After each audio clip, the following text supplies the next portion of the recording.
Boy, I'll tell you, everything was hitting the fan yesterday when it comes to transgender rights. Say that 3 times fast. It's a Friday night. It's the end of the week. It's been a long one. The Dan York State of Mind program is brought to you in part by Lookout Rhode Island and Takeo Comfort Solutions. You know, they don't give you take two in the television business, you know. You got to really, really mess up for a take two. It's all right. We're live television here, sort of. Of course, on Fridays, we record on Thursdays, which gives me a chance to broaden out the conversation. And today is a broad conversation with our old friend Stephen Alexander, who has, I think, brought a lot of understanding to the issue of transgender politics, transgender crises, transgender lifestyle, the anxiety, society's dealing with it. I've learned things, and I think you'll learn some things tonight again. But it comes along with a lot of controversy right now that's bubbled up when the North Carolina legislature decided to overrule a City of Charlotte city ordinance that said, hey, listen, if you got to go to the bathroom and you identify as a man, then go to the men's room or the ladies' room, no matter where your visible status is. And the North Carolina legislature said, no, and they overruled it. Now we've got some developments. But let me set the scene for you in terms of the national and international conversation that this has become. Let's see. Young lady right there. Go ahead. It was an unscripted moment at President Obama's town hall. 20-year-old student Maria Munir made an extraordinary announcement. Now, I'm about to do something terrifying, which is I'm coming out to you as a non-binary person, which means that I don't fit within... I'm getting emotional, I'm so sorry.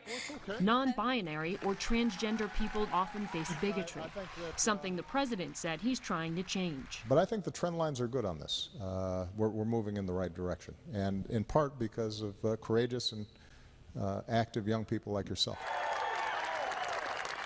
But the UK government has warned its citizens to be careful when traveling to North Carolina and Mississippi, where new laws have provoked a storm of criticism that they unfairly target lesbian, gay, and transgender groups. British Prime Minister David Cameron. As a friend, what do you think of those laws? Our view on any of these things is that we believe that we should be trying to use law to end discrimination rather than to embed it or enhance it. President Obama told Britons they should not be afraid to travel to either state. I want everybody here in the United Kingdom to know that the people of North Carolina and Mississippi are wonderful people. They are hospitable people. They are beautiful states. I also think that the laws that have been passed there are wrong. So, based on that, here's what happened yesterday. Look at this USA Today headline. North Carolina's bathroom law is discriminatory, the Justice Department says, and that is going to be packaged in with a threat to North Carolina for federal funding to be cut. I don't know if Mississippi will be next. My guest certainly has a thought on that. Stephen, welcome. How are you doing, Dan? Good to have you. Good to be back. Remind everybody, before we get into this, why you have a place at this discussion table. Well, I am transgender. I'm the first out and open teacher and coach. Well, not teacher, I should say, but coach to come out publicly on a public level and to, participate. Now I've been given a new voice, and I just want to be clear that, the trans community is diverse. So as much as people think that I just only represent, there are so many stories out there that are to be told, and people's experiences from different ages to different places in the United States and across the world. You coach kids? I do. You were a 1,000-point scorer when you were Jennifer at Pontiac High School. Class of? 96. 96. Yeah. Your banner is still up there as Jennifer, and that's a conversation that still lingers. We're not here to talk about it, but I keep reminding the community that maybe you want to rethink that. It's an interesting debate, and every time I bring it up with folks, they have interesting conversations about, well, it was what you were when you were, and a bum, but a bump, but a bum, and then it leads back to this summary conversation that Stephen and I have had before, and that is, folks will say, well, that was what you were back then, and this is what you are now, and you keep trying to explain to everybody that it's not that cut and dry, it's not that simple. No, it's not. I mean, I didn't know. I was in an exploratory phase in dealing with, I didn't know what transgender was at the time.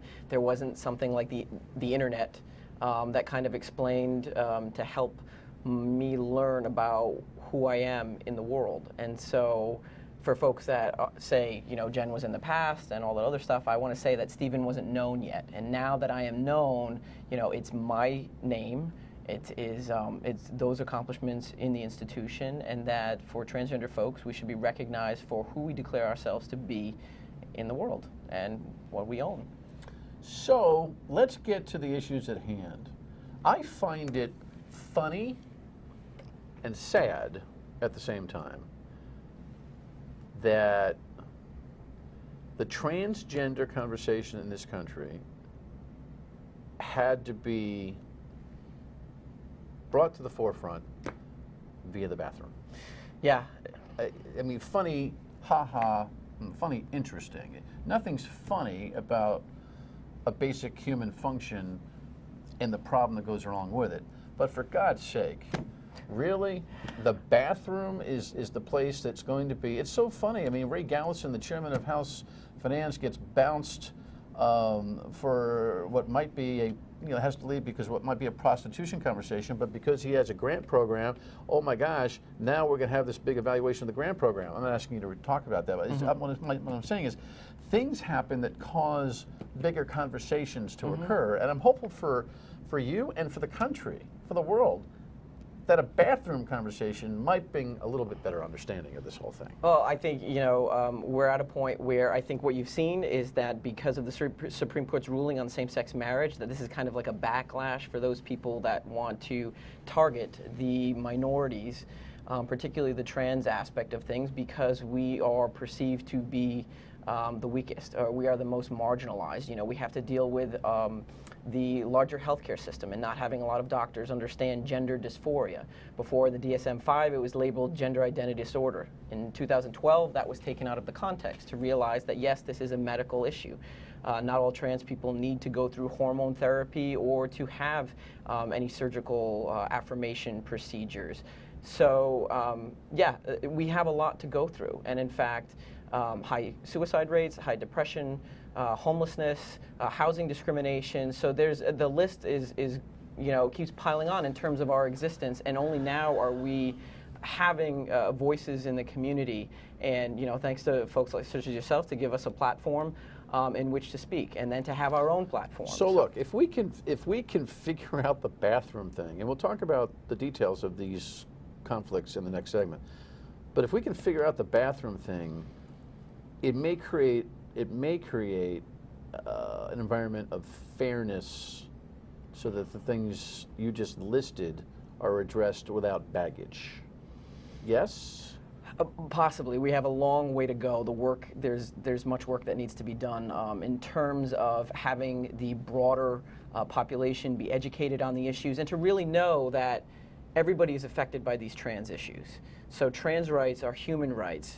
And that creates, when we have that open and honest dialogue with everybody and having to learn instead of having others tell us what our experiences are or that we're freaks or anything like that, it's not the case when you have open, diverse dialogue. There's a new understanding that opens up. And so we have to bridge gaps. There are a lot of gaps between understanding and how to identify hate. Well, my wife constantly reminds me that I'm always trying to solve problems. That's a men thing. I'm always trying to solve problems. You're probably always trying to solve problems. It's not just a men thing, right? Well, no, it's an everybody thing. But it's an everything. But it's like I'm saying, okay, let's fix the bathroom thing. If we can fix the bathroom thing, you're going to be okay. What you're telling me is it's a little bit more complicated than that. All right, when we come back, we'll find out how complicated it is. Oh, I just want to fix it. I just want everybody to be all right. We'll be right back. Stay with us.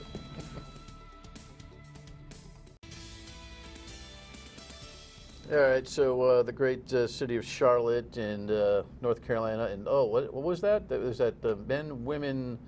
I don't know. I'm not good with symbols. Anyway, Stephen Alexander is here as a young man who's got a point, a transgender rights activist, Wabbit. what happened in North Carolina is really provocative. But let me just get to, we'll get to the law in a second. Let's just talk about the bathroom. I got over the shock of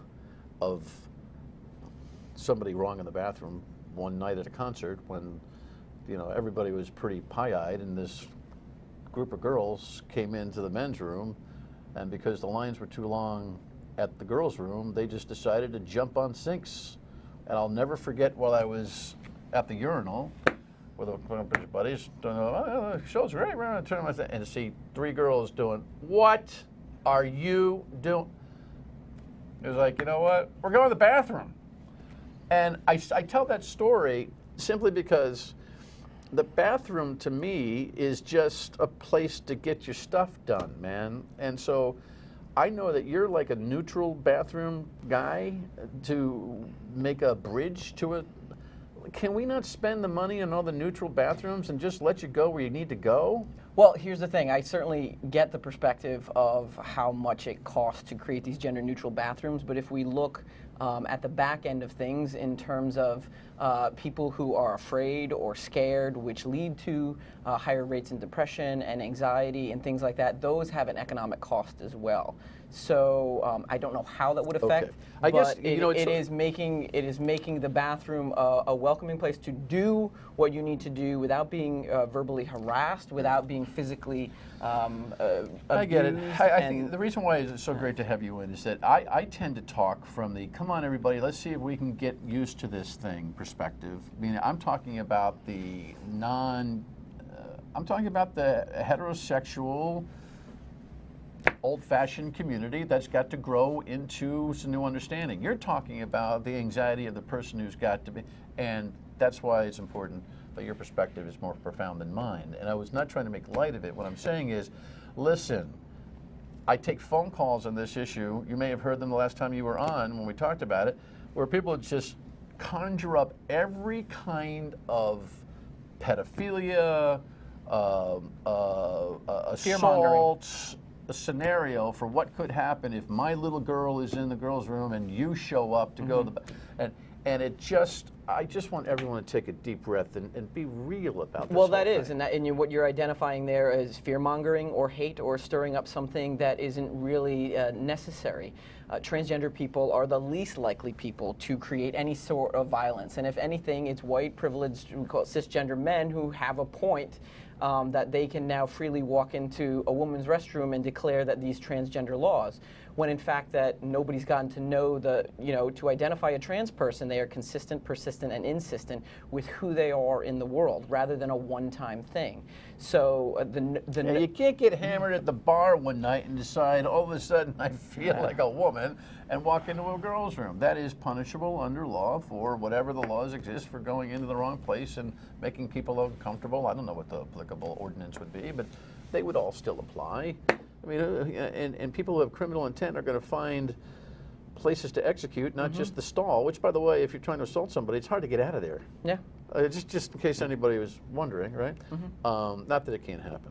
The North Carolina situation was interesting. The city of Charlotte decided that they were going to go ahead and make it more palatable. Where you identify, go potty there. The legislature said, "Oh, no," and they tried to argue not just on the issue, but they tried to argue on the system of Charlotte overruling, working outside of a state law. So it becomes a process rather than the actual concrete thing. Mississippi did something different. Mississippi is saying, "Hey, listen, if I own a bakery and you want to get married to whoever it is you want to get married to, and I don't like your situation, I don't want to make your cake," which is something that I thought we were over, but Mississippi did that. So we've got two different sets of circumstances in those two different states. At least North Carolina is just a bathroom thing. And now when the federal government says, boom, you're wrong and we're going to fine you for it, that's a breakthrough. Yes? It certainly is, actually. I'm for national rules and regulations to have more freedom. To what North Carolina did in terms of the Republicans who passed the law, that is discriminatory. It is. It's disguised as religious freedom when really it's just giving an excuse to deny somebody based on their looks. I mean, how are we to know based on somebody's looks and their assessments there? It's you go in if you own a business and you serve people. That's why you got into the business in the first place. You don't get to pick and choose. in that sense. And so they've identified themselves as, being discriminatory. These laws in North Carolina and Mississippi are discriminatory. Everybody knows it. It's there. I mean, we can tell. Period. I think to fair-minded people, it seems pretty simple. And that's what's really fascinating about this whole thing. Explain, if you will, what this, because this really goes to the core of the whole conversation. Explain what this identifying phenomena is. When you decide, when you're picking your bathroom, it's an example. It is a manifestation of daily bodily need to go to a place where we all need to do it. But you choose the bathroom based on where you identify. Explain what that means, the process of identification, especially if you don't look like the gender that the door says you're supposed to be. It really depends on the individual. There's each of our right now, not to interrupt you, different. but if you when you go into the men's room, there's no, I wouldn't go. I mean, yeah, whatever. Because I feel most comfortable going into the men's but you also room. look like a man now.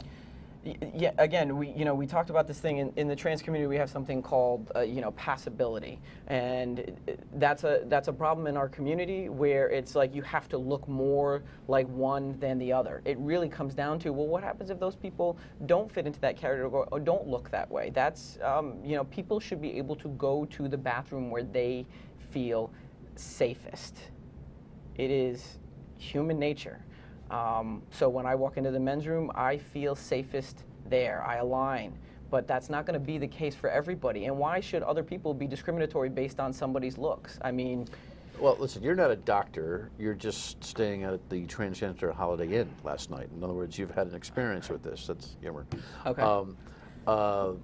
You never saw that commercial? No. I'm not an expert, but I stayed at Holiday Inn Express last night. Oh, come on, man. Sorry. You got to get with the program with the commercials. What's the matter? Lexi's eyeballing me too. She's like, Dan, where are you going? Identity could shift then, right? As one is struggling with who they are, where they are, identity could shift. Well, again, gender and sexuality are very fluid things in the society. But most people don't know it because That's the thing all our drive lives. The viewers who are most upset about this will probably be most upset about what you just said. Okay. But go ahead.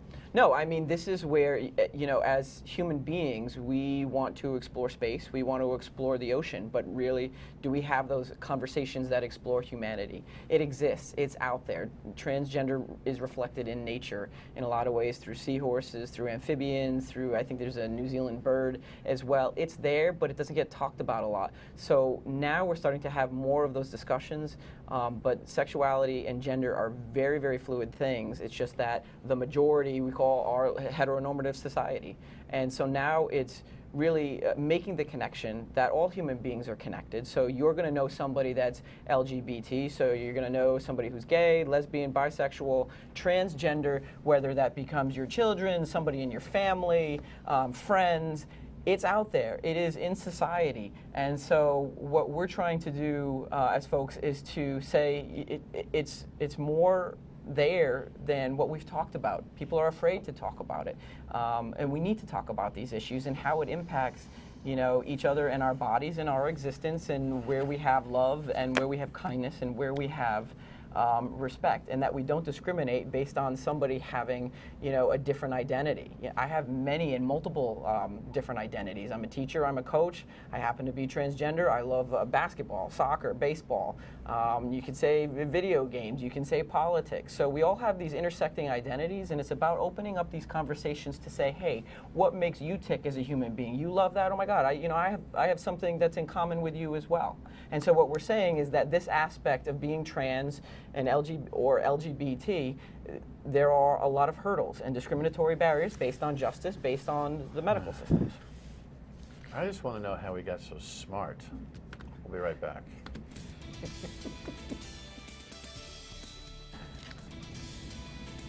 With Stephen Alexander, we're talking about transgender rights, what's happening in North Carolina. If you're not paying attention, come Monday, they've got a deadline to respond to the federal government in terms of whether they're going to reverse or eliminate their overruling of the city of Charlotte for, lack of a better term, gender identity bathroom use. But But I wasn't kidding. I mean, we've developed a good working friendship here. I'm not kidding. You've gotten really smart, not just with the terminology on gender or gender terminology, but health, education, vocabulary. You're really getting good at this, and I want to know what's going on with you that this has happened. I mean, you are now a national caliber talent to be able to relate and speak to this whole thing. What's happened to you? I think it really is a tribute to studying the history of the LGBT culture. I have friends who are writers, poets, brilliant people. I listen to their voices every day. Also, what's imperative too are the Black Trans Lives Matter movement, which just recently, a couple of days ago, Tyrese Walker, who was a trans woman of color, was murdered in Wichita, Kansas. And so everything that we talk about, we want to say people's names. We want to make this so that it really is, we are all connected to each other, and that people matter, and that it's just not a statistic, but these are people and their stories. And so I attribute it to all the past and the present leaders in the trans community that are speaking up and speaking out. Our voices are becoming more powerful because people such as yourselves are giving us those opportunities, and yet we're creating them at the same time. Well, I just want to say, for the record, and on the show, this is your third or fourth appearance on TV and a couple on the radio. I've seen a maturation process. Not that you didn't come to me mature, but I've seen a maturation process of your ability to make the point clear.